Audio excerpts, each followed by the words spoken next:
हाँ भाई, आज हम करेंगे एग्जाम्पल नंबर 4। तो देखिए, एक कण दीर्घवृत्त में नाभि एस की ओर केंद्रित किसी बल के अधीन चलता है। जब कण लघु अक्ष के एक सिरे पर होता है तो गति की दिशा को बिना बदलते हुए इसके गतिज ऊर्जा को दोगुना कर दिया जाता है। सिद्ध कीजिए कि ऐसा करने से कण एक परवलय में चलने लगेगा। तो देखते हैं भाई, देखिए क्या बनता है। सबसे पहले आपको दे दिया गया है कि कण दीर्घवृत्त में नाभि एस की ओर केंद्रित किसी बल के अधीन चलता है, ठीक है। और जब कण लघु अक्ष के एक सिरे पर होता है तो देखिए, सबसे पहले तो देखिए कण किस में चल रहा है, दीर्घवृत्त में चल रहा है। अब कण अगर दीर्घवृत्त में चलता है तो उसका वेग हम लोग जानते हैं। तो यदि कण दीर्घवृत्त में चलता है, कण दीर्घवृत्त में चलता है तो सपोज किसी बिंदु पर वेग v है, किसी बिंदु पर वेग v है, तो इसके लिए फॉर्मूला हम लोग जानते हैं। v स्क्वायर इक्वल टू होता है mu into 2/r minus 1/a। यही होता है दीर्घवृत्त में वेग का formula, v square equal to mu into 2/r minus 1/a। अब देखिएगा आगे पढ़िए क्वेश्चन को क्या कहे। जब कण लघु अक्ष के एक सिरे पर होता है, ध्यान देना भाई, इस प्रकार से ये आपका दीर्घवृत्त है। देखिएगा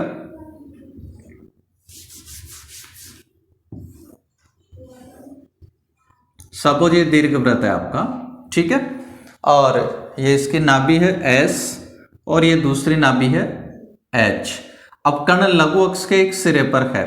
अब लघु अक्ष के सिरे पर है तो देखिए, कल दीर्घवृत्त की प्रॉपर्टी जब हमने देखी थी उसमें आप लोग देख सकते हैं कि HB या SB, इनकी जो दूरी होती है ये कितनी होती है, a। तो यहाँ पर लघु अक्ष के सिरे की हम बात कर रहे हैं, तो लघु अक्ष के सिरे पर, लघु अक्ष के सिरे पर r इक्वल टू क्या हो जाएगा, a। तो ये लंबाई a होगी, इसका मतलब r इक्वल टू a। तो r का वैल्यू a कर दीजिएगा तो वेग आपके पास में आ जाएगा v square equal to mu 2/a minus 1/a। Then v square equal to ये आपके पास में बन जाएगा म्यू अपॉन a, और वर्गमूल अगर कर देंगे दोनों पक्षों का तो v इक्वल टू आ जाएगा रूट म्यू अपॉन a, ठीक है। ये आ गया रूट म्यू अपॉन a, ठीक है भाई। अब आगे पढ़िए, देखो फिर क्या कहे। तो लघु अक्ष के सिरे पर होता है तो गति की दिशा को बिना बदलते हुए, गति की दिशा में कोई परिवर्तन नहीं कर रहे आप, इसके गतिज ऊर्जा को दोगुना कर दिया जाता है। अब गतिज ऊर्जा को क्या कर दिया भाई, दोगुना। तो यदि गतिज ऊर्जा को दोगुना कर दिया जाता है, यदि गतिज ऊर्जा को दोगुना कर दिया जाता है, गतिज ऊर्जा को दोगुना कर दिया जाता है, तो अब ध्यान दो भाई, गतिज ऊर्जा को अगर दोगुना कर देते हैं तब ध्यान देना यहाँ पर क्या संबंध बनेगा भाई। गतिज ऊर्जा को दोगुना करने पर जो नई गतिज ऊर्जा हो जाएगी वो सपोज हाफ mv स्क्वायर है, और यहाँ से जो वेग v स्क्वायर जब था, ये तो कब हो गया, दोगुना करने के बाद में गतिज ऊर्जा हो गई। अब इससे पहले जो गतिज ऊर्जा थी वो ऐसे थी 1/2mv स्क्वायर, ठीक है। अब इसका दोगुना किया ना, दोगुना का मतलब इसको 2 से मल्टीप्लाई कर दिया, तो सपोज ये नई गतिज ऊर्जा ये वाली आपके पास 1/2mv स्क्वायर। इसको अपन हल कर लें, m से m कैंसिल हो जाएगा, 2 से 2 कैंसिल हो जाएगा। इसका मतलब ये स्मॉल v स्क्वायर इक्वल हो जाएगा कैपिटल 2v स्क्वायर के। इसका मतलब क्या हुआ कि जैसे आपने गतिज ऊर्जा को दोगुना किया है तो नया जो वेग आया है उसका वर्ग जो पहले वाला वेग था उसके वर्ग का दोगुना है, यानी v square equal to 2v square आ गया। इसका मतलब जो स्मॉल v स्क्वायर है ये आपके पास में आ जाएगा 2μ upon a, capital v square का वैल्यू पुट कर दोगे तो ये आपके पास में आ गया 2μ अपॉन a, ठीक है। तो जैसे ही गतिज ऊर्जा को दोगुना किया है तो v स्क्वायर आपके पास में जो वेग का स्क्वायर है ये आ गया 2μ अपॉन a, और फिर हम लोग जानते हैं परवलय के किसी बिंदु पर वेग, परवलय के किसी बिंदु पर वेग, परवलय के किसी बिंदु पर वेग, परवलय के किसी बिंदु पर जो वेग होता है ये v स्क्वायर इक्वल टू होता है 2μ अपॉन r, 2μ अपॉन r होता है। अब अगर r इक्वल टू ए है यहाँ पर लघु अक्ष के एक सिरे पर है ना, तो लघु अक्ष के सिरे पर r इक्वल टू ए, तो वी स्क्वायर इक्वल टू हो जाएगा 2μ अपॉन ए। तो आपने यहाँ पर क्या देखा, देखो गतिज ऊर्जा को दोगुना करने पर जो वेग आया था 2μ अपॉन ए आया था, और ये वेग कब प्राप्त होता है, जब कण किस में चलता है, परवलय में चलता है। यही आपको सिद्ध करना था कि ऐसा करने से कण एक परवलय में चलने लगेगा। तो वेग v square equal to 2μ upon a आया। इसका मतलब क्या हुआ कि कण कौन से पथ में चलता है, एक परवलयाकार पथ में चलता है। नेक्स्ट क्वेश्चन नंबर 5, यदि v1 तथा v2 किसी ग्रह के रेखीय वेग हो जबकि वे सूर्य से क्रमशः न्यूनतम और अधिकतम दूरियों पर है, तो सिद्ध कीजिए कि 1 minus e into v one equal to 1 plus a into v two है। देखिए भाई, आपको दे दिया गया है v1 और v2 किसी ग्रह के रेखीय वेग हैं, ठीक है। तो आप लोग जानते हैं कि जो ग्रह होते हैं दीर्घवृत्ताकार कक्षाओं में गति करते हैं, तो ये आपने दीर्घवृत्त बना दिया जिसका केंद्र है C, और ये ए डैश इसका दीर्घ अक्ष है, ये इसके दो नाभियां हैं S और H, ठीक है। अब देखिए भाई, दो नाभियां आपने बना ली। अब क्वेश्चन को पढ़िए, v1 तथा v2 किसी ग्रह के रेखीय वेग हैं जब वे सूर्य से क्रम से न्यूनतम और अधिकतम दूरी पर हैं। तो ये जो ग्रह की नाभि है S, तो मान लिया इस नाभि S पर क्या है, सूर्य है, ठीक है ना। सूर्य को हमने कहा मान लिया, नाभि S पर। भाई आप जानते हैं कि सभी ग्रह दीर्घवृत्ताकार कक्षा में गति करते हैं, और जो ग्रह होता है वो उसकी सूर्य उस ग्रह की किसी एक नाभि पर स्थित होता है। तो जो सूर्य है उसको हमने नाभि S पर मान लिया है, ठीक है ना। अब हम लोग देखते हैं, देखिएगा, तो वेग आपको दे दिया है v1 और v2 है। अब ये वेग v1 और v2 कब है, जब ग्रह सूर्य के सबसे नजदीक स्थिति में है तो वेग v1 है, और जब सूर्य से सबसे अधिक दूरी पर है तब फिर इसका वेग v2 है। तो न्यूनतम दूरी a डैश पर होगी, तो a डैश पर वेग v1 हो गया, और अधिकतम दूरी a पर होगी S की। इसका मतलब a पर जो वेग है ये v2 आपके पास में हो गया है। अब देखिएगा, तो चूंकि वेग आप लोग जानते हैं, सबसे पहले वेग के लिए formula v square equal to होता है mu 2 upon are minus 1 upon ए। अब जो ग्रह की सूर्य से न्यूनतम दूरी है वो बिंदु a डैश पर है, तो ग्रह की सूर्य से न्यूनतम दूरी, सूर्य से न्यूनतम दूरी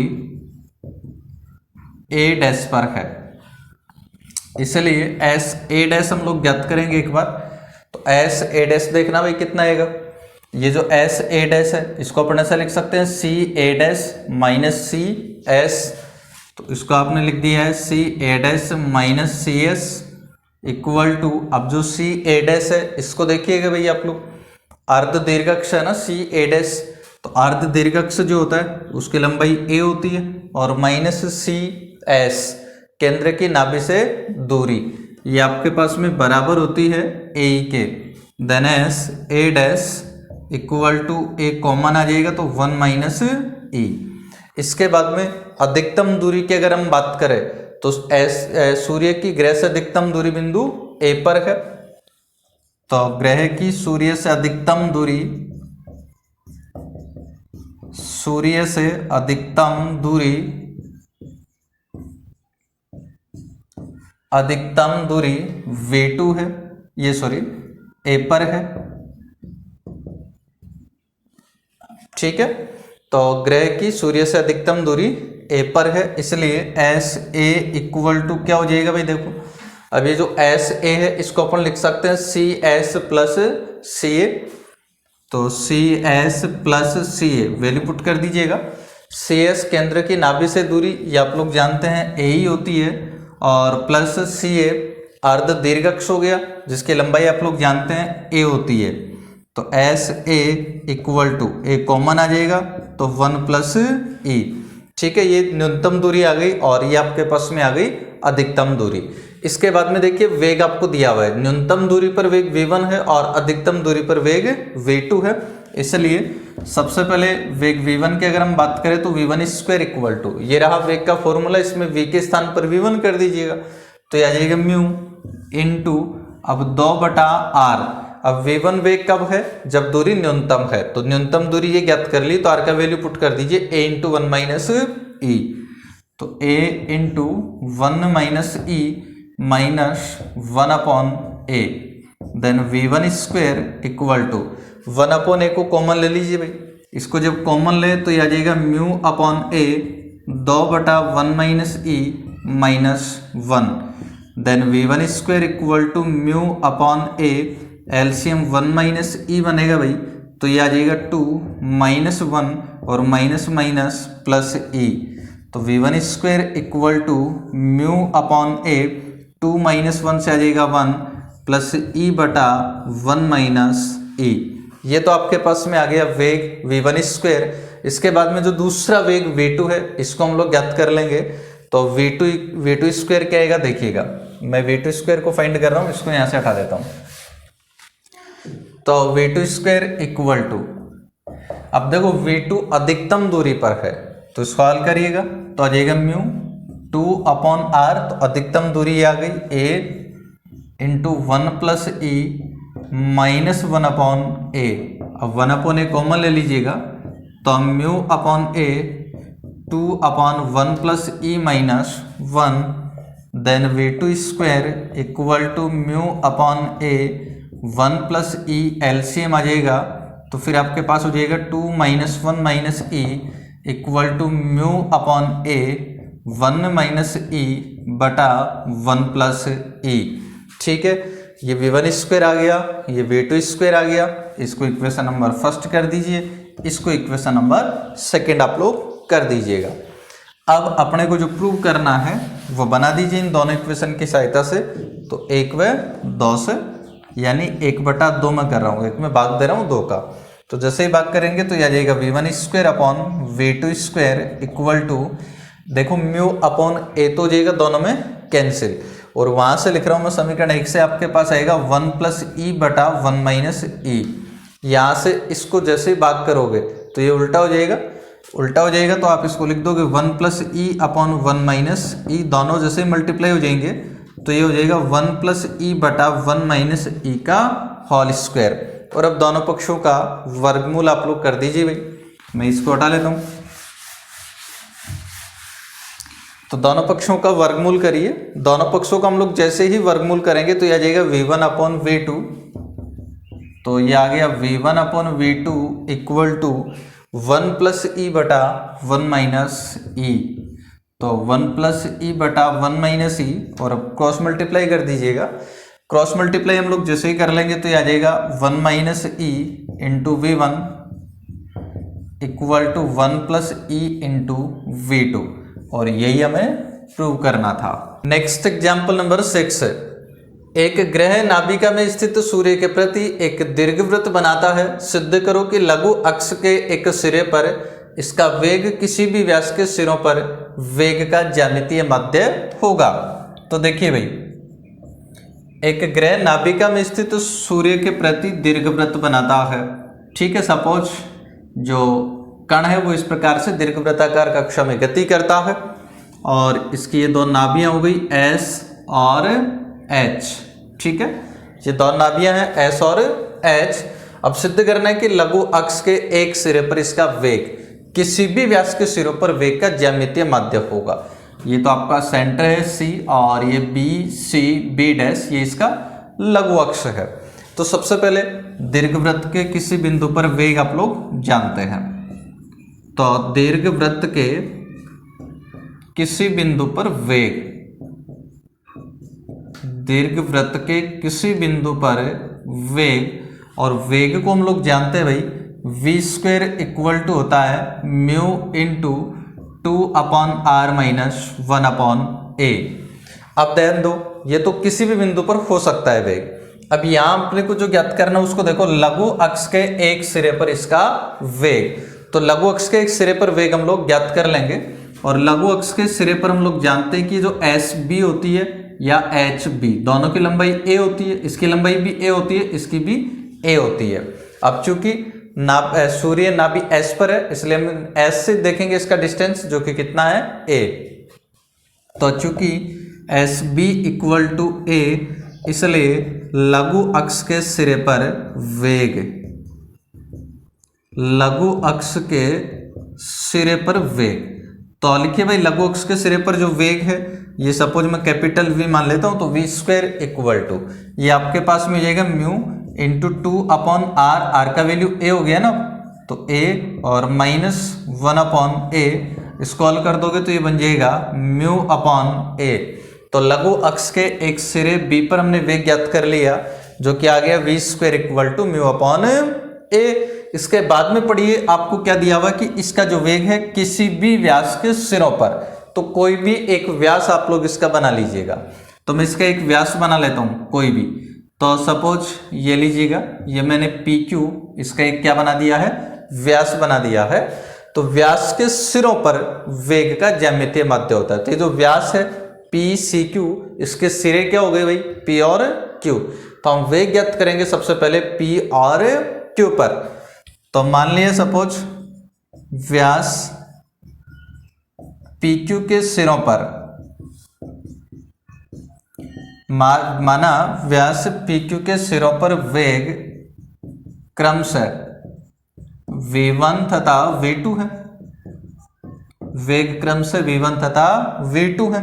इसलिए पहला वेग अगर देखें v1 इक्वल टू क्या आ जाएगा भाई, देखिए वैल्यू पुट करिए इसके अंदर, तो आ जाएगा म्यू 2/r। अब बिंदु P की अगर हम बात करें तो उसके लिए r क्या होगा भाई, r का मतलब s से देखना है, क्योंकि नाभि जो सूर्य है वो नाभि s पर है, इसलिए डिस्टेंस आप लोग s से देखेंगे तो ये आ जाएगी sp। तो ये लीजिएगा भाई 2/sp और माइनस 1/a, ठीक है। और दूसरा जो वेग v2 है, तो v2 इक्वल टू हो जाएगा म्यू 2/, अब बिंदु Q की अगर हम बात करें तो बिंदु Q की जो S से दूरी है ये क्या हो जाएगी, SQ। तो 2/SQ माइनस 1/a।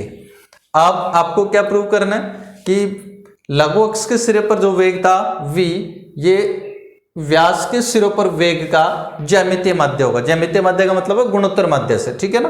तो इसके लिए हम लोग क्या कर लेंगे, एक बार इनको मल्टीप्लाई कर लेंगे, ये v1 स्क्वायर है, ये v2 स्क्वायर है, इनको दोनों को अगर हम मल्टीप्लाई कर लेते हैं तो देखिए क्या बनेगा, v1 square v2 square equal to mu को म्यू से मल्टीप्लाई कर लोगे म्यू स्क्वायर बन जाएगा, तो ये लीजिएगा साहब म्यू स्क्वायर हो जाएगा। इसके बाद में देखिए 2/sp को हम मल्टीप्लाई कर लेंगे 2/sq से, तो ये हो जाएगा 4/sp.sq। इसके अलावा आप लोग देख सकते हैं कि -1/a को जब हम -1/a से मल्टीप्लाई कर लेंगे तो माइनस माइनस प्लस हो जाएगा 1/a² आ जाएगा। इसके अलावा एक देखिए ये जो 2/sp है इसको मल्टीप्लाई करेंगे -1/a से, और एक बार 2/sq को मल्टीप्लाई करोगे -1/a से, तो दोनों में आप लोग देख सकते हैं -2/a कॉमन आ जाएगा, तो फिर बचेगा 1/sp प्लस 1/sq। तो 1/sp प्लस 1/sq, ठीक है। हल करिए इसको, तो v1 square v2 square equal to ये आपके पास में जाएगा म्यू स्क्वायर इंटू 4/sp.sq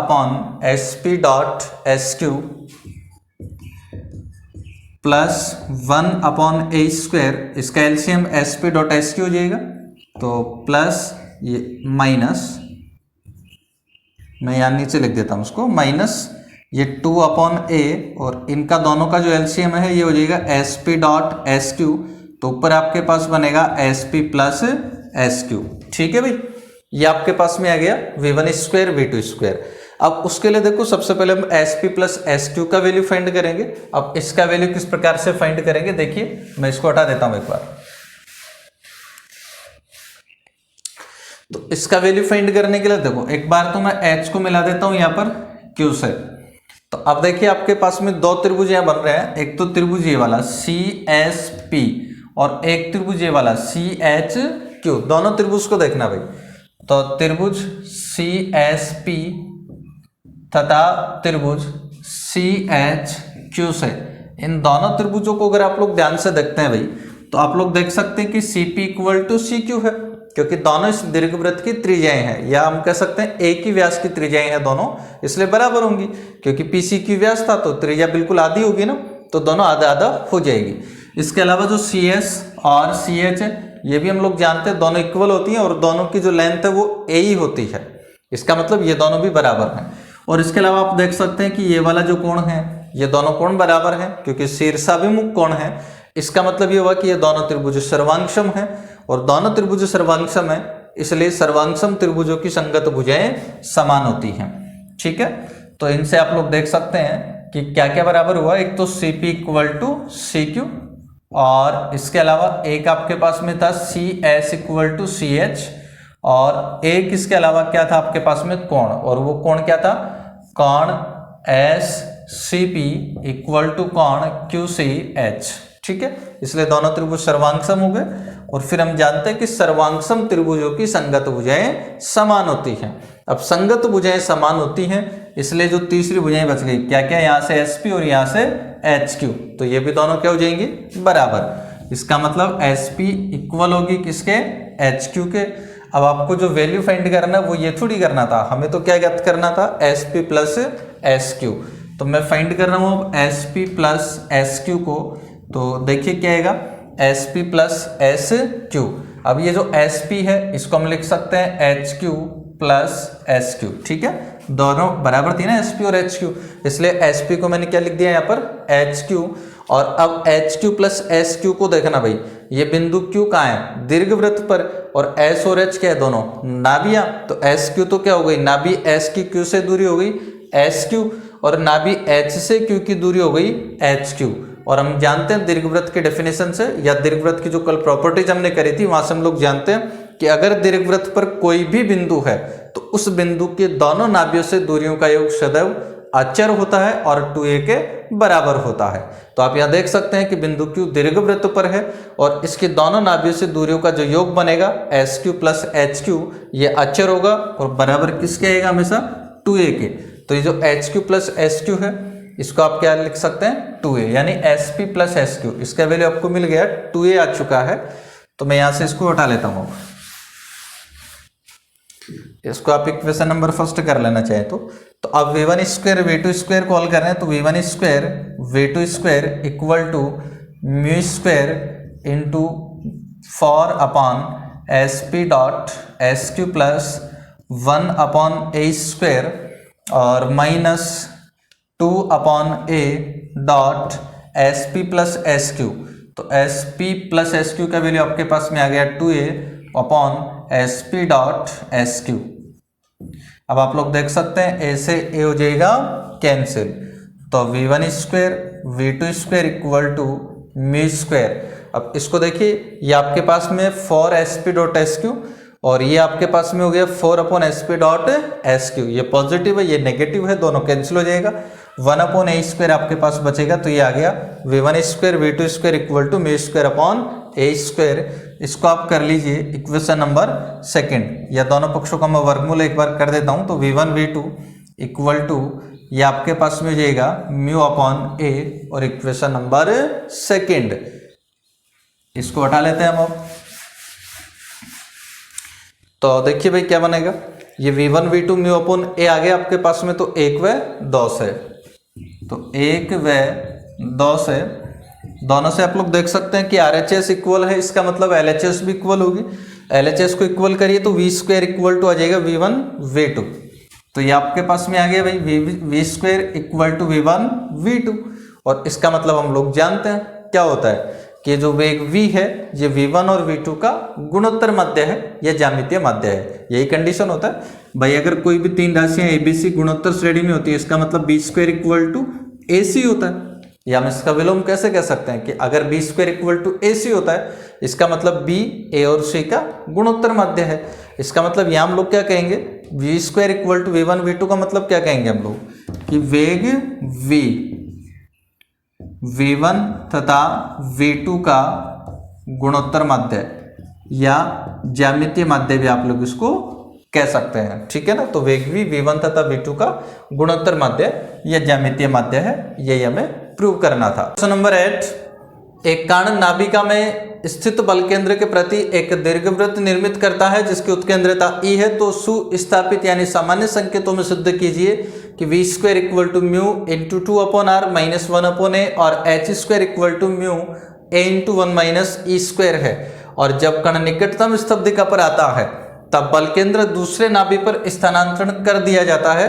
तो सिद्ध कीजिए कि नए सकेंद्र कक्षा की उत्केंद्रता E × 3 + E/1 - E है।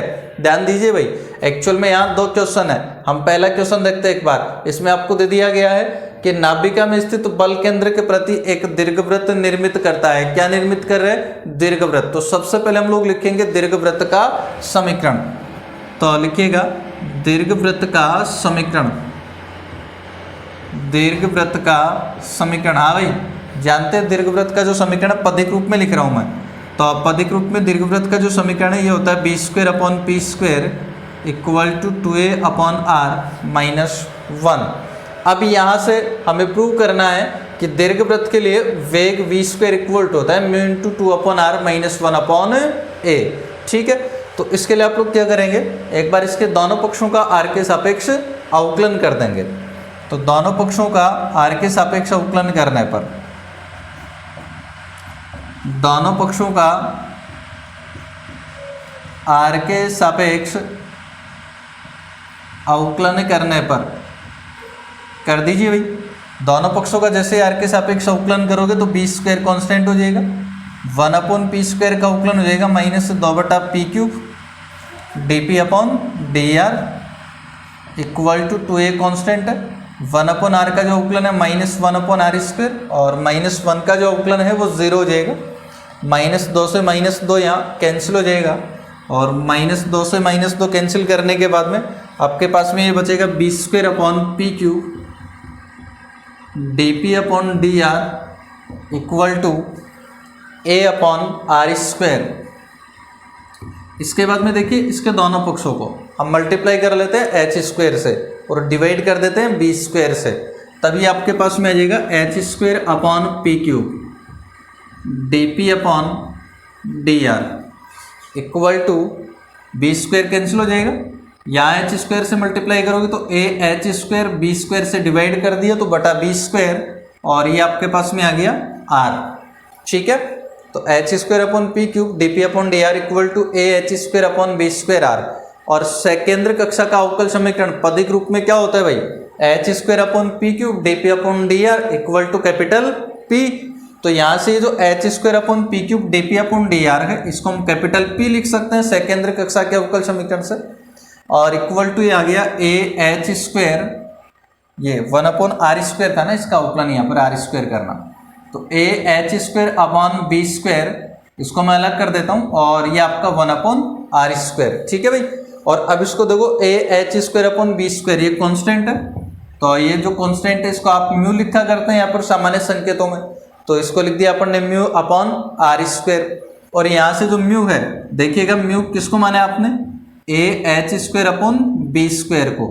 तो यहाँ से h² हमें h ज्ञात करना था ना, तो h² कर लीजिएगा, तो इसको क्रॉस मल्टीप्लाई कर लोगे तो ये आपके पास में जाएगा h² = μb²/a। अब दीर्घवृत्त से आप लोग जानते हैं कि दीर्घवृत्त के लिए b² होता है a² × 1 - e²। वैल्यू पुट कर लीजिएगा, तो इसको हटा लेता हूं मैं।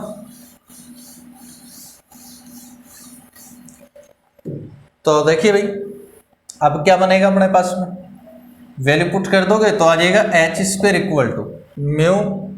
μb² का वैल्यू आपने पुट किया a² × 1 - e², और बटा a से a हो जाएगा कैंसिल, तो अब बचा म्यू a × 1 - e², ये आपके पास में आ गया h²। यही आपको प्रूव करना था। अब दूसरा हम वेग ज्ञात करेंगे और सिद्ध करेंगे कि v² जो है बराबर होगा μ × 2/r - 1/a के।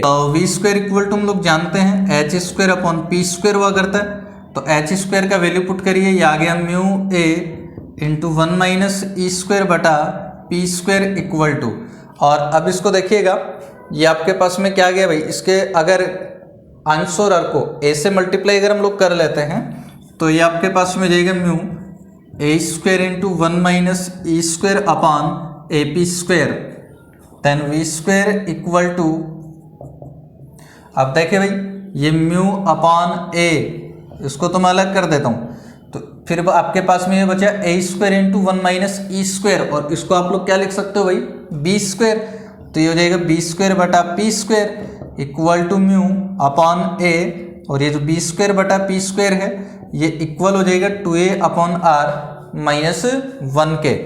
अब यहाँ से जो म्यू है इसको तो हम बाहर रख लेंगे, इधर से हटा लेता हूँ मैं।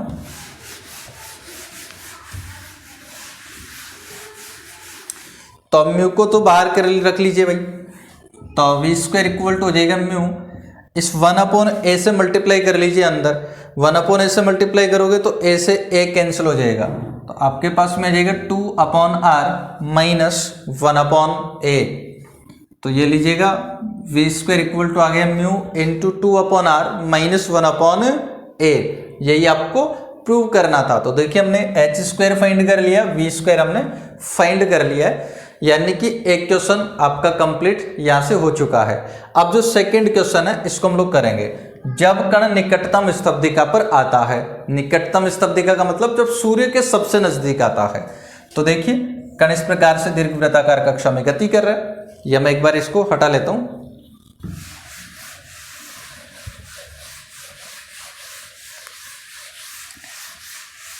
तो देखिए भाई, सपोज ये लीजिएगा कण इस प्रकार से दीर्घवृत्ताकार कक्षा में गति कर रहा है आपका, ये नाभि S है और ये जो दूसरी नाभि है ये आपके पास में क्या है H, ठीक है। तो सबसे नजदीक, जैसे मैं ये लीजिएगा, मैंने ये बना दिया A और A', ठीक है। अब क्या होगा, देखो क्या क्या है, जब कण निकटतम स्तब्धिका पर आता है, तो निकटतम स्तब्धिका क्या हो गई आपके पास में बिंदु ए। स्तब्धिका मतलब सबसे न्यूनतम दूरी या अधिकतम दूरी पर जो बिंदु होता है। अब यहाँ पर निकटतम के लिए कहा है, तो निकटतम देखना है तो इसके सबसे निकटतम बिंदु कौन सा है, ए। तो निकटतम स्तब्धिका, निकटतम स्तब्धिका पर हमें लोग देखना है यहाँ, तो एस ए इक्वल टू, ये हम लोग जानते हैं कि एस ए को आप लोग कैसे लिखोगे, C A minus C S equal to, C A आप लोग जानते ही अर्ध दीर्घअक्ष है तो ए आ जाएगा, और माइनस सी एस केंद्र की नाभि से दूरी, ये भी आप लोग जानते हैं ए ही होती है। तो एस ए इक्वल टू आपके पास में आ गया ए इंटू 1 माइनस ई। तो निकटतम स्तब्धिका पर वेग हमें यहां से मिल जाएगा, इसलिए निकटतम स्तब्धिका पर वेग, निकटतम स्तब्धिका पर वेग, और वेग वी ए स्क्वायर से मैं रिप्रेजेंट कर रहा हूं, बिंदु ए पर जो वेग है उसको हम वी ए से रिप्रेजेंट कर रहे हैं यहाँ पर। तो V A square equal to अभी फाइंड किया हमने, वेग इस प्रकार से होगा म्यू 2 बटा आर, आर का वैल्यू यहाँ से पुट कर दोगे ए इंटू 1 माइनस ई। तो आर का वैल्यू आपने पुट कर लिया ए इंटू 1 माइनस ई, ठीक है भाई, और माइनस 1 अपॉन ए, इसको हल कर लीजिएगा। तो V A square equal to mu L 1 upon A common आ जाएगा, तो बचेगा 2 बटा 1 minus E minus 1 equal to mu upon A, और एलसीएम 1 माइनस ई आ जाएगा, और जब एलसीएम 1 माइनस ई आएगा तो ऊपर से ये वाला आपके पास में बन जाएगा 1 प्लस ई। तो ये वी ए स्क्वायर आपके पास में आ गया mu upon A into 1 plus E upon 1 minus E. ये क्या आ गया आपके पास में, इस बिंदु ए पर वेग। तो बिंदु ए पर वेग आपने देख लिया, फिर आगे पढ़िएगा आप देखो। तो जब कण निकटतम स्तब्धिका पर आता है, आ गया बिंदु ए पर। अब जब कण जैसे ही बिंदु ए पर आ रहा है तो क्या हो रहा है, बल केंद्र दूसरे नाभि पर स्थानांतरित कर दिया जाता है, यानी कि आपका जो बल केंद्र जो पहले एस पर था उसको कहां पर ट्रांसफर कर दिया, अब एच पर। अब जैसे ही बल केंद्र एच पर ट्रांसफर होगा तो ये जो दीर्घवृत्ताकार कक्षा है वो भी तो दूसरी बनेगी इस प्रकार से। तो ये जो नई दीर्घवृत्ताकार कक्षा बनेगी उसकी जो दूसरी नाभि है, भाई नाभि तो दो होंगी, तो एक तो ये एच हो गई, और ये जो दूसरी नाभि है ये अपन ने क्या मान ली है, एच डैश। तो अब बल केंद्र को दूसरी नाभि पर स्थानांतरित कर दिया जाता है, दूसरी नाभि पर स्थानांतरित कर दिया जाता है, ठीक है बच्चों। बल केंद्र को दूसरी नाभि पर स्थानांतरित कर दिया जाता है। अब बल केंद्र को जैसे ही दूसरी नाभि पर स्थानांतरित करते हैं तो जो नई दीर्घवृत्ताकार कक्षा बनेगी उसकी जो दूसरी नाभि है वो क्या मान लिया हमने, एच डैश। तो माना नई दीर्घवृत्ताकार कक्षा की, माना नई दीर्घवृत्ताकार कक्षा की नाभि एच डैश। ठीक है, अब जैसे इस पहले जो दीर्घवृत्त था इसका दीर्घ अक्ष आपने 2a माना था, इसका मान लिया 2a डैश। तो दीर्घ अक्ष ये हमने मान लिया 2a डैश। जैसे इसकी उत्केंद्रता हमने E मानी थी, उसी प्रकार से इसकी उत्केंद्रता हम लोग ले लेते हैं E। तो मैं इसको उठा लेता हूं।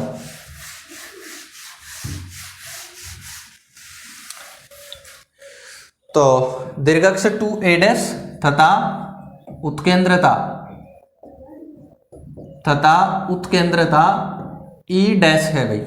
अब देखिए इससे क्या बन जाएगा, AH या H A को अगर हम देखें इससे तो ये आपके पास में क्या हो जाएगा, देखो जैसे एस ए था ये a इंटू 1 - e आया था, उसी प्रकार से एच ए ये कैसे आएगा। देखो भाई आपने क्या किया है, दोनों में बस एक की जगह a डैश हुआ है, नई जो कक्षा बनी है उसमें, और e के स्थान पर e डैश बना है, इसलिए a के स्थान पर a डैश कर लीजिए, e के स्थान पर e डैश कर लीजिए। तो ये h a की लंबाई आ जाएगी a dash into 1 - e dash.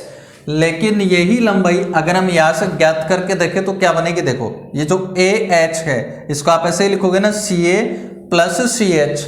अब सी ए जो है इसकी लंबाई ए है और प्लस सी एच इसकी लंबाई आप लोग जानते हैं ए ही है। दोनों में से ए अगर कॉमन ले लेते हैं तो 1 + e है ना। तो ये तो आपने नई कक्षा से निकाला और ये वाला अपना पुरानी कक्षा से, ठीक है, दोनों से। लेकिन दूरी तो वही है ना, एच दूरी थोड़ी बदल गई। तो चाहे कोई सी भी कक्षा से निकालो दूरी तो सेम ही होगी। इसलिए नई कक्षा से जो दूरी आपने निकाली और पुरानी कक्षा से जो दूरी निकाली है दोनों आपने बराबर कर दी है। ठीक है, अब VA² हम लोग देखते हैं।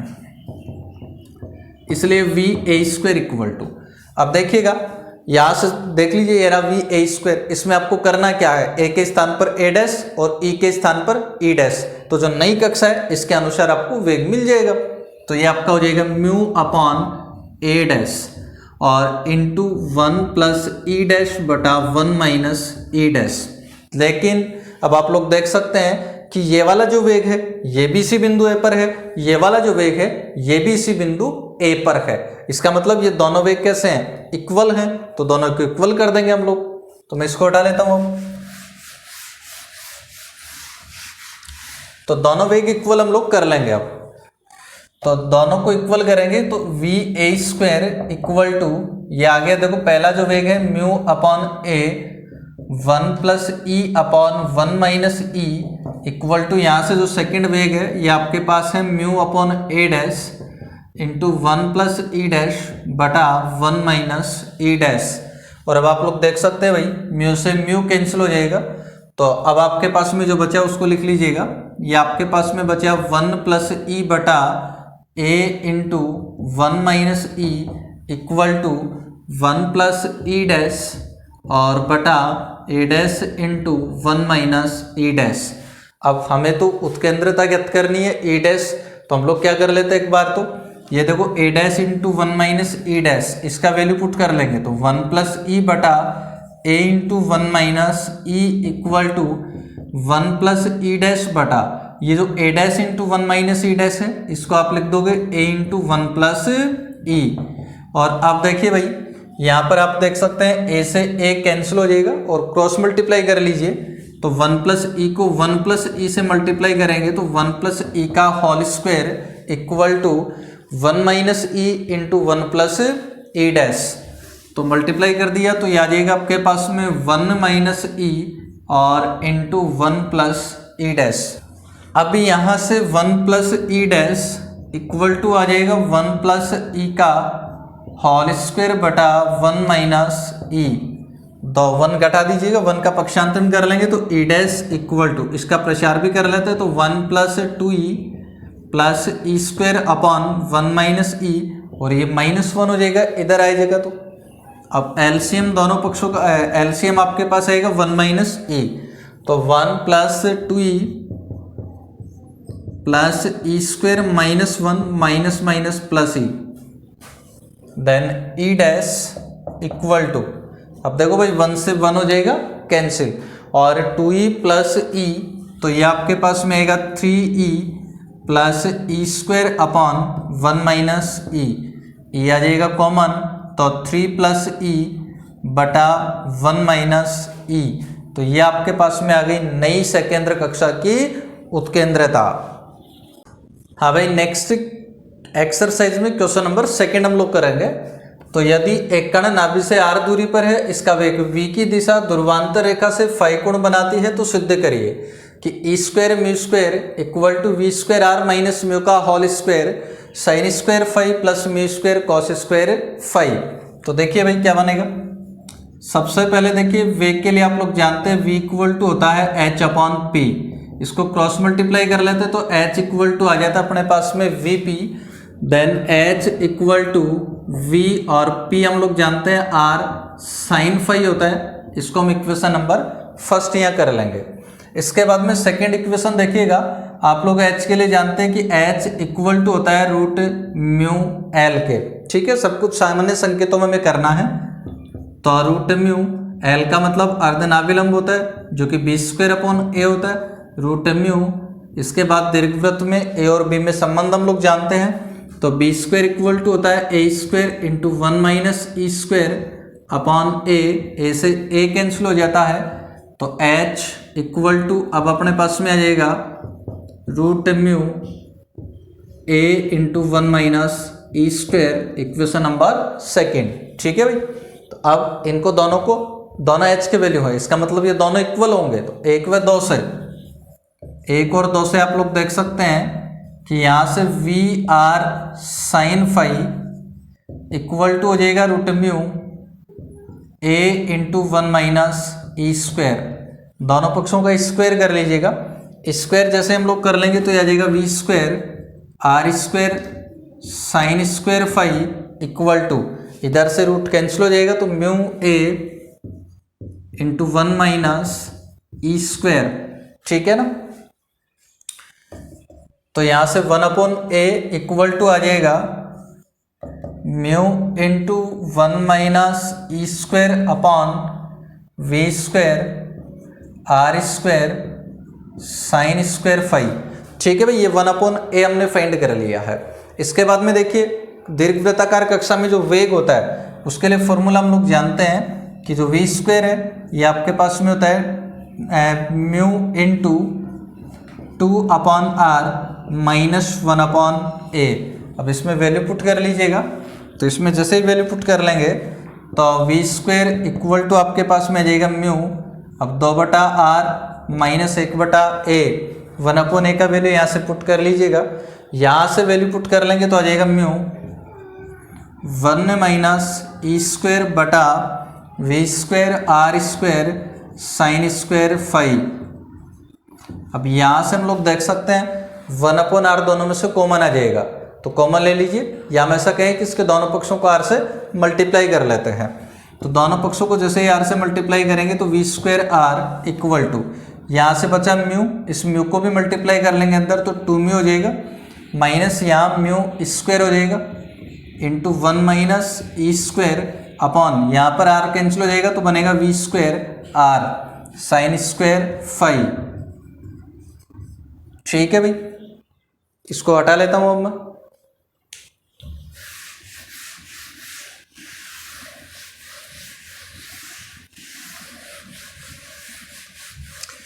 तो अब इससे 2 म्यू का कर लीजिए पक्षांतरण, इसका पक्षांतरण जैसे ही कर लेंगे तो देखो क्या बनेगा, we square are minus 2 mu, तो we square are minus 2 mu equal to बनेगा minus mu square into 1 minus E square upon we square are sine square phi, ठीक है भाई। क्रॉस मल्टीप्लाई कर लीजिए, क्रॉस मल्टीप्लाई जब कर लेंगे तो we square are minus 2 mu into v square are sine square phi equal to हो जाएगा माइनस म्यू स्क्वायर, मल्टीप्लाई जब कर लेंगे तो और minus minus plus mu square ई स्क्वायर, ठीक है भाई। तो अब इस वी स्क्वायर आर को अंदर मल्टीप्लाई कर लो, अंदर मल्टीप्लाई कर लेंगे तो हो जाएगा वी की power 4 are square minus 2 mu we square are sine square five और प्लस यहाँ से फिर बस यही बनेगा और इंटू यहाँ से बचा sine square five equal to minus mu square plus mu square E square. ठीक है भाई। अब यहाँ देखिए आपको जो प्रूव करना है इसमें बनाना है v square are minus mu का होल स्क्वायर। अब होल स्क्वायर में 3 पद बनते हैं, पहला वी की पावर 4 आर स्क्वायर अपने पास में है, दूसरा बनेगा minus 2 mu we square r जो भी आपके पास में है, ये साइन स्क्वायर फाइन नहीं आएगा, केवल वी स्क्वायर आर से मल्टीप्लाई किया हमने यहाँ पर। ठीक है, तो ये भी आपके पास में मौजूद है। अब तीसरा पद आपके पास में बनेगा म्यू स्क्वायर, तो म्यू स्क्वायर के लिए हम लोग क्या कर लेंगे, यहाँ पर म्यू स्क्वायर जोड़ देंगे और घटा देंगे, और ऐसा जब कर लेंगे तो फिर देखते हैं क्या बनेगा। अब ये हो जाएगा वी की power 4 are square minus 2 mu we square R और plus V square mu square हमें चाहिए, तो म्यू स्क्वायर हमने जोड़ दिया है और घटा दिया sine square five equal to minus mu square plus mu square E square. अब देखिए v की power 4 are square minus 2 mu we square r plus mu square और इंटू साइन स्क्वायर फाइव। इसके अलावा ये वाला जो माइनस म्यू स्क्वायर था इसको अपन अलग कर देंगे, तो माइनस म्यू स्क्वायर को साइन स्क्वायर फाइव से मल्टीप्लाई कर दीजिएगा, तो minus mu square sine square five equal to minus mu square plus mu square E square. अब जैसा हमें सिद्ध करना है उसके हिसाब से हम व्यवस्थित कर लेंगे। तो देखिए बाईं तरफ केवल ई स्क्वायर म्यू स्क्वायर है, तो इस माइनस म्यू स्क्वायर का कर लो पक्षांतरण।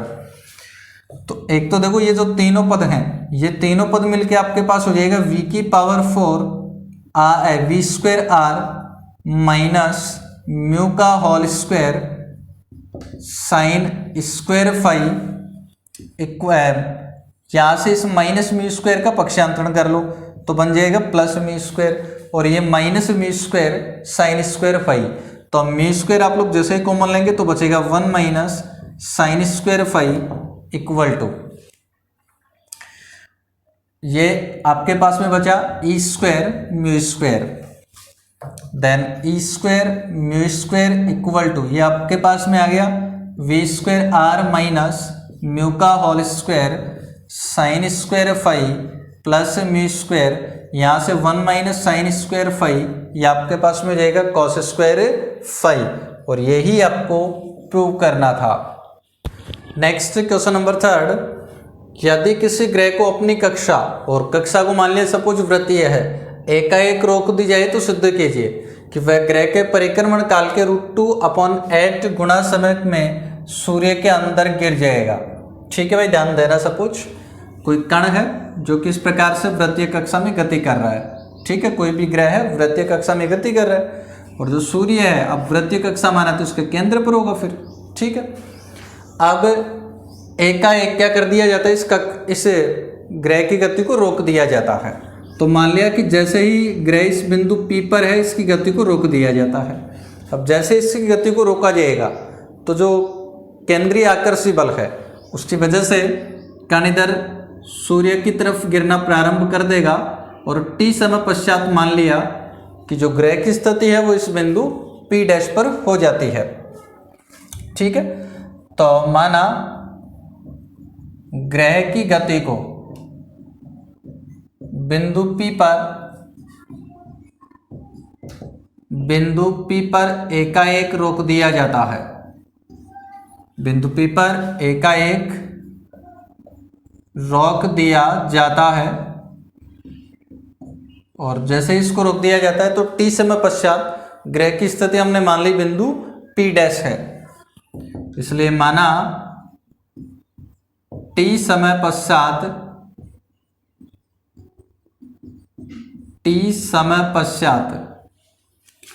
ग्रह की स्थिति P डैश पर है। इसलिए अब हम लिख लेंगे ग्रह की गति का समीकरण। इसलिए ग्रह की गति का समीकरण, देखिए भाई ग्रह की गति का समीकरण लिखेंगे तो त्वरण आप लोग जानते हैं त्वरण को आप लोग लिखते हैं v dv अपॉन dr, और यहाँ पर जो त्वरण है केंद्रीय त्वरण है, जो कि केपलर नियम से हम लोग जानते हैं म्यू अपॉन आर स्क्वायर होता है। इसका मतलब ये v dv upon dr equal होगा म्यू अपॉन आर स्क्वायर के, और साथ ही में चिन्ह यहाँ पर आप लोग लेंगे नेगेटिव, क्योंकि यहाँ पर जो त्वरण कार्य कर रहा है आर के घटने की दिशा में कार्य कर रहा है। भाई केंद्र की तरफ आ रहा है ना, तो इसका मतलब आर के घटने की दिशा में कार्य कर रहा है, क्योंकि दूरी आप केंद्र से देखते हैं तो घटने की दिशा में कार्य कर रहा है, इसलिए हम लोग यहाँ माइनस लेंगे। अब चरों को पृथक कर लीजिए, तो ये आपके पास में जाएगा v dv equal to minus mu upon r square dr। अब इसका इंटीग्रेशन हम लोग कर लेंगे, दोनों पक्षों का इंटीग्रेशन करेंगे तो इसका हो जाएगा v स्क्वायर अपॉन 2, या दोनों पक्षों को 2 से मल्टीप्लाई कर देना पहले, तो ये v square equal to minus 2 mu.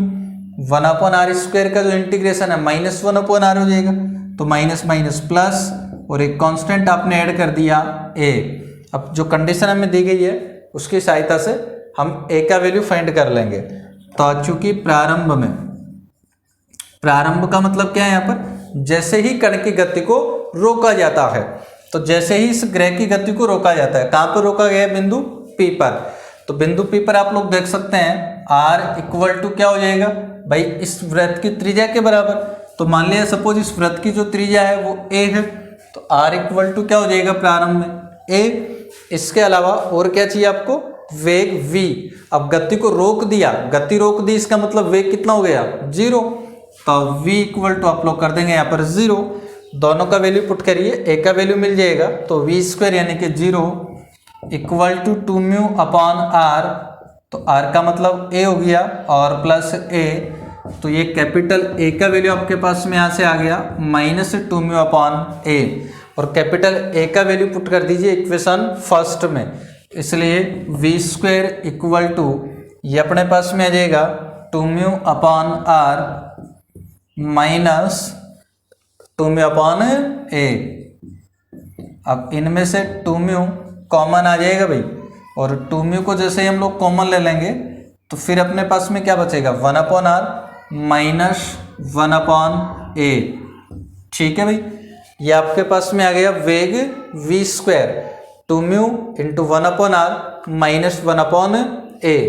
ठीक है, हमें ज्ञात करना है यहाँ पर क्या, परिक्रमण काल। उसके लिए देखो जो वेग v है इसको आप लिख सकते हो dr अपॉन dt का होल, dr अपॉन dt, वेग v इसको dr अपॉन dt लिख सकते हैं हम, तो होल स्क्वायर इसका इक्वल टू 2 म्यू, और इसका एलसीएम ले लीजिएगा ar आ जाएगा, और ar जब एलसीएम आएगा तो ऊपर से बन जाएगा a माइनस r। अब मैं इसको हटा लेता हूं इधर से,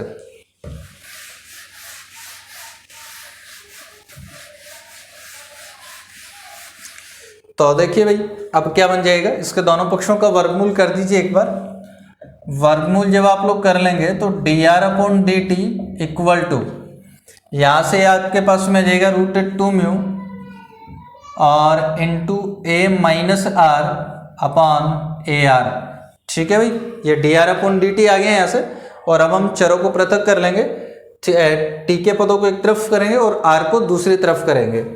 ऐसा जब कर लेंगे तो ये आपके पास में आ जाएगा root a r upon 2 mu into a minus r d r equal to d t. अब दोनों पक्षों का इंटीग्रेशन आप लोग कर लीजिएगा, तो ये इंटीग्रेशन अब यहाँ से देखो a अपॉन 2 म्यू, ये तो कांस्टेंट है, इसको तो मैं इंटीग्रेशन से बाहर लिखता हूँ, तो रूट a अपॉन 2 म्यू, और अब इंटीग्रेशन क्या बचा आपके पास में r upon a minus r t r equal to, इसको भी मैं हटा देता हूँ, तो देखिए इक्वल टू डी टी आपके पास में आ गया। और अब लिमिट यहाँ पुट कर देते हैं हम लोग, तो आर का लिमिट देखिए क्या लिखेंगे भाई, कण कहाँ से गति करना प्रारंभ कर रहा है, बिंदु P से, तो बिंदु P पर r इक्वल टू क्या है आपके पास में a, और आपको कहाँ तक देखना है, सूर्य के अंदर गिर जाएगा, तो सूर्य के अंदर गिरने का मतलब यहाँ पर आ जाएगा C पर, और जैसे ही C पर पहुंच जाएगा इसका मतलब r इक्वल टू क्या हो जाएगा 0। अब इधर से t का लिमिट हमें देखना है, तो t का जो लिमिट है वो भी देखना क्या बनेगा, जो t का लिमिट आप बना रहे हो, ये t का जो लिमिट है यहाँ पर, तो जब जैसे आपने रोका है तो टी का वैल्यू 0 रहेगा, क्योंकि हमें समय देखना है कितना समय लगेगा पी से सी तक पहुंचने में। तो जैसे ही रोका तो समय 0, और यहाँ तक पहुंचने में सपोज उसको टी डैश समय लग रहा है, तो ये अपर लिमिट आप लोग कर देंगे टी डैश। इसके अलावा यहाँ पर आप नेगेटिव ले लेना, ये जो वर्गमूल किया है दोनों पक्षों का D R upon D T, ये वेग है ना, इसको नेगेटिव क्यों लिया है, क्योंकि ये आर के घटने की दिशा में कार्य कर रहा है ना, इसलिए यहाँ पर साथ में इसको नेगेटिव भी ले लेना, जैसे आपने दोनों पक्षों का वर्गमूल यहाँ किया है। तो ठीक है, ये नेगेटिव और ये भी है फिर यहाँ। अब इसका इंटीग्रेशन करने के लिए हम लोग प्रतिस्थापन कर लेते हैं। माना r equal to a cos square theta, ठीक है। तो r equal to a cos square theta जैसे प्रतिस्थापन करेंगे तो डी आर इक्वल टू, देखते हैं क्या बनेगा, डी आर इक्वल टू ए तो यहाँ पर कांस्टेंट रहेगा, कॉस स्क्वायर थीटा का हो जाएगा 2 कॉस थीटा, और कॉस थीटा का हो जाएगा minus sign theta d theta. Value put कर लीजिए इसके अंदर और लिमिट भी चेंज कर लीजिएगा। तो लिमिट चेंज करेंगे तो देखो क्या बनेगा, यदि r इक्वल टू ए तो थीटा इक्वल टू क्या आ जाएगा भाई, r इक्वल टू ए करोगे तो कॉस स्क्वायर थीटा 1 हो जाएगा, और कॉस कितने का वैल्यू 1 हुआ करता है 0 का, तो थीटा इक्वल टू 0 आ जाएगा। और जैसे ही r इक्वल टू 0 कर देंगे तो फिर थीटा इक्वल टू क्या आ जाएगा, आर का वैल्यू 0 करते ही कोस थीटा 0 हो जाएगा। तो कोस कितने का मान 0 होता है, पाई बाई 2 का, तो यहाँ थीटा पाई बाई 2 आ जाएगा। इसलिए अब देखो इसका जो इंटीग्रेशन है वो तो t हो जाएगा, लिमिट आपके पास में 0 से t डैश है, इक्वल टू यहाँ से माइनस रूट ए अपॉन 2 म्यू कॉन्स्टेंट है, तो माइनस रूट ए अपॉन 2 म्यू ये कांस्टेंट है। तो इंटीग्रेशन लिमिट अब की बार आपके पास में आ गई 0 से पाई बाई 2, तो ये आपकी लिमिट हो गई 0 से पाई बाई 2 रूट आर, तो आर का वैल्यू पुट कर दीजिएगा। आर का वैल्यू क्या था, ए कॉस स्क्वायर थीटा अपॉन यहाँ ए माइनस आर, तो ए माइनस आर का वैल्यू पुट करोगे ए कॉस स्क्वायर थीटा, ए कॉमन आ जाएगा तो 1 माइनस कोस स्क्वायर थीटा बन जाएगा साइन स्क्वायर थीटा, और ये डी आर, तो डी आर को आप लोग लिख दोगे माइनस, तो माइनस माइनस प्लस हो जाएगा, और 2a कांस्टेंट है इसलिए मैं 2a को यहाँ बाहर लिख लेता हूँ भाई। अब बचा cos theta sine theta d theta, तो यहाँ लिख देंगे हम cos theta sine theta d theta, ठीक है, ये मल्टीप्लाई में इसके। अब इसमें upper limit minus lower limit जैसे आप लोग कर देंगे तो ये आ जाएगा t dash equal to root, इसको देखते हैं अब क्या बनेगा, तो a को रूट ए से जैसे ही मल्टीप्लाई कर दोगे a की घात हो जाएगी 3/2। इसके अलावा देखो रूट 2 से रूट 2 जब कैंसिल हो जाएगा तो ये आपके पास में बचेगा रूट 2 और अपॉन रूट म्यू यहाँ से आपके पास में बचेगा।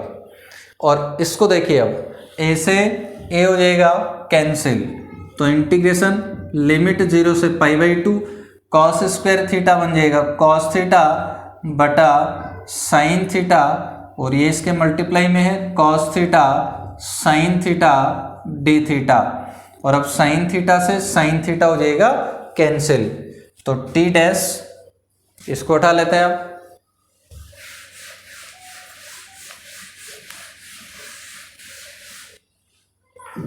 तो टी डैश इक्वल टू ये आपके पास में आ जाएगा रूट 2 ए की घात 3/2 अपॉन रूट म्यू, यहाँ से देखो cos theta into cos theta हो जाएगा cos स्क्वायर थीटा, तो 0 to pi by 2 cos square theta d theta.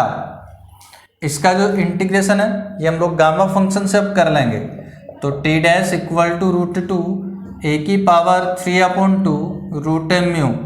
Gamma function से इसका इंटीग्रेशन कैसे करेंगे, देखिए भाई गामा फंक्शन इसी प्रकार से होता है, लिमिट 0 टू पाई बाई 2 होती है, साइन की पावर m थीटा कोस की power n theta d theta. तो इसका जो इंटीग्रेशन है ये हम लोग जानते हैं ये होता है gamma m plus 1/2 gamma n plus 1/2, और इसके बटा में आ जाता है 2 gamma m plus n plus 2/2, ठीक है। तो यहाँ से हम वैल्यू पुट कर लेंगे, तो देखिए गामा सबसे पहले गामा m प्लस 1, m यहाँ पर मतलब साइन की पावर देखनी है, आप लोग देख सकते हैं साइन की पावर यहाँ 0 है, तो 0 + 1 बटा 2। गामा कोस की घात है 2, तो 2 + 1 हो जाएगा 3 बटा 2, और बटा 2 गामा m + n, तो साइन की घात है 0 और कोस की घात है आपके पास में कितनी 2, तो 0 + 2 से जाएगा 2 और +2 कर देंगे तो 4 और बटा 2 कर लेंगे तो 2। Then t dash equal to, अब देखिएगा √2 से ये 2 कैंसिल जब हो जाएगा तो आपके पास में ये बचेगा a की घात 3 बटा 2 और ये √2 में बचेगा। फिर यहाँ से गामा 1 बटा 2 का मान आप लोग जानते हैं √π होता है, गामा 3 बटा 2 का मान 1/2 √π होता है और बटा गामा 2 का वैल्यू 1 होता है। तो t डैश इक्वल टू, अब देखिए इसको, ये √π से मल्टीप्लाई हो जाएगा तो पाई हो जाएगा, a की घात 3 बटा 2 आ गया और बटा में ये आपके पास में आ गया 2 और यहाँ से ये आपके पास में आ गया √2। ठीक है, ये t डैश आपके पास में आ गया और इसके अंश और हर को अगर हम √2 से मल्टीप्लाई कर लें तो फिर t डैश इक्वल टू ये आपके पास में आ जाएगा √2 और यहाँ पर देखो √2 से मल्टीप्लाई करते हैं आप क्या बन जाएगा आपके पास में 2/4, तो ये आपके पास में हो जाएगा √2/4। इसको मैं हटा लेता हूँ।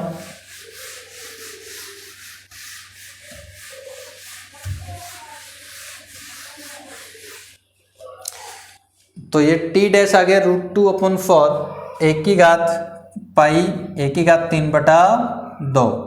ठीक है भाई, अब हमें क्या प्रूव करना था कि वह ग्रह के परिक्रमण काल के √2/8 गुणा समय में सूर्य के अंदर गिर जाएगा। तो ये समय लगा उसको सूर्य के अंदर गिरने में। अब परिक्रमण काल हम लोग देख लेते हैं।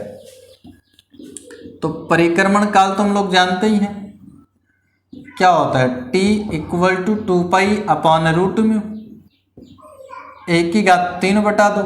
इसको आप इक्वेशन नंबर 2 कर दीजिएगा। और अब आपको प्रूव करना है कि ये जो समय t डैश है वो किसके बराबर होगा, परिक्रमण काल का √2/8 गुणा। तो इसको प्रूव करने के लिए हम लोग डिवाइड कर लेते हैं 1 और 2 को। तो 1/2 से जैसे डिवाइड करोगे t डैश/t इक्वल टू, तो t डैश को लिखिएगा √2/4 पाई, a की घात 3 बटा 2 और बटा में आप लिखेंगे t, तो t को बटा में लिखोगे उल्टा हो जाएगा। तो ये आपके पास में आ जाएगा √μ/, ये यहाँ √μ भी था ना ये वाला, इसे √μ को भी यहाँ लिख देना, तो ये लीजिएगा √μ और ये यहाँ भी आपके पास में √μ आएगा। इसे √μ को यहाँ भी मैं लिख देता हूँ। तो √μ/2π, a की घात 3 बटा 2, देन t डैश/t इक्वल टू, अब देखिए भाई आपके पास में क्या हो जाएगा, पाई से पाई यहाँ कैंसिल हो जाएगा, तो ये बचा √2/4 × 2 कितना आ जाएगा 8 और ये √μ से √μ कैंसिल और ये a की घात 3 बटा 2 बटा में आएगा ना, तो क्योंकि t को बटा में लिखा आपने तो ये कैंसिल हो जाएगा और जैसे ही कैंसिल हो जाएगा ये लीजिएगा, तो ये बचे आपके पास में। आप क्रॉस मल्टीप्लाई कर दोगे तो t dash equal to √2/8 × capital T। यही आपको प्रूव करना था कि वह ग्रह के परिक्रमण काल के √2/8, भाई सूर्य के अंदर गिरने में कितना समय लगा t डैश, और t क्या है, परिक्रमण काल। इसका मतलब क्या कह सकते हैं कि कितने समय में गिरेगा, ग्रह के परिक्रमण काल के √2/8 गुणा समय के अंदर सूर्य के अंदर गिर जाएगा।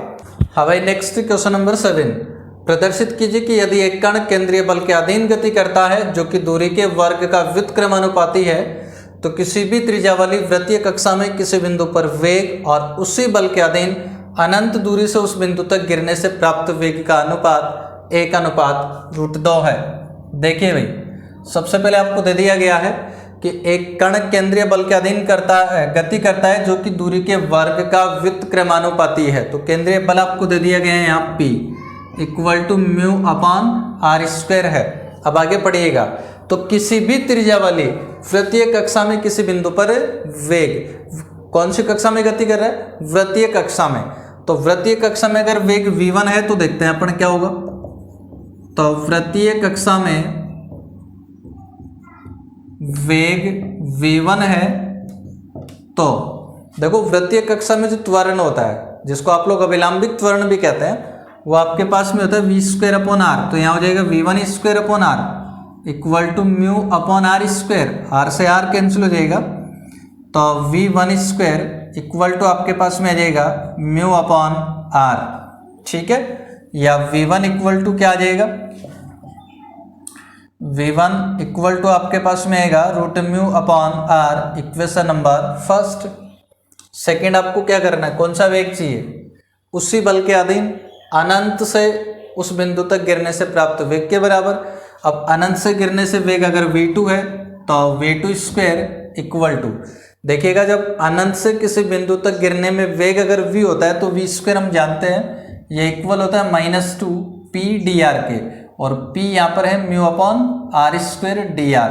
लिमिट क्या लिखोगे, इन्फिनिट से a तक, इन्फिनिट से r दूरी तक ले रहे हैं तो r कर देंगे अपन। ठीक है, तो v2 स्क्वायर इक्वल टू ये आपके पास में आ जाएगा -2, म्यू तो कांस्टेंट है भाई, 1 अपॉन आर स्क्वायर का जो इंटीग्रेशन है -1 अपॉन आर होता है तो माइनस माइनस प्लस हो जाएगा 1 अपॉन आर।